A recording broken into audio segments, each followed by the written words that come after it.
Senhor presidente, senhores vereadores, plateia, comunidade, presente, os internautas.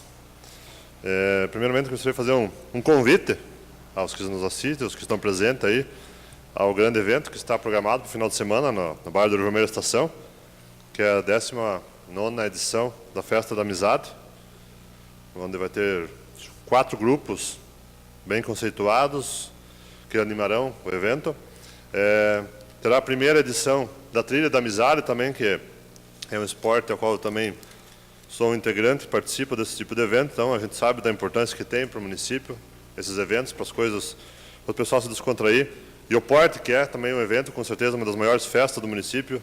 Ano passado chegou em torno de 25 mil pessoas que prestigiaram o evento no sábado e domingo.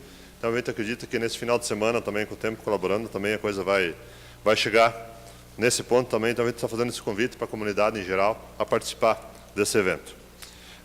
Também esses dias até conversei com o líder do governo sobre uma situação que eu fui cobrado várias vezes lá no bairro do Vermelho Povoado, gostaria que o Márcio colocasse essas fotos lá, de uma situação que em torno de a situação se encontra dessa forma em torno de uns 4 meses, que foi concluída a reforma no posto de saúde lá, e ficou os entulhos lá, e a enfermeira também cobra constantemente, que ela diz que depois que isso aqui ficou, acabou aparecendo rato, aranha, todo tipo de inseto prejudicando a situação. E como é um posto de saúde, acho que nós temos que dar uma atenção legal. Eu gostaria que levasse isso até eu vou deixar as fotos com o líder de bancada para o líder do governo, para mostrar para eles daí, né? Para nós dar uma atençãozinha legal lá e fazer uma limpeza lá, que com certeza toda a comunidade vai agradecer. Também gostaria de ler o líder de bancada nesse encontro, tem que falar com o líder do governo, então.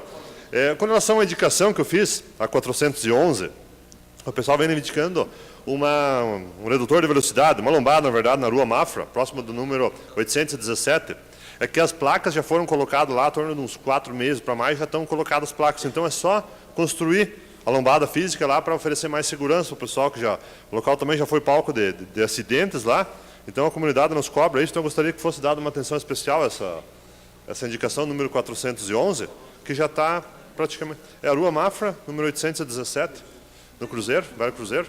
Então é só fazer isso ali para a gente concluir. Minha mensagem seria isso aí, senhor presidente. Muito obrigado. Obrigado, vereador.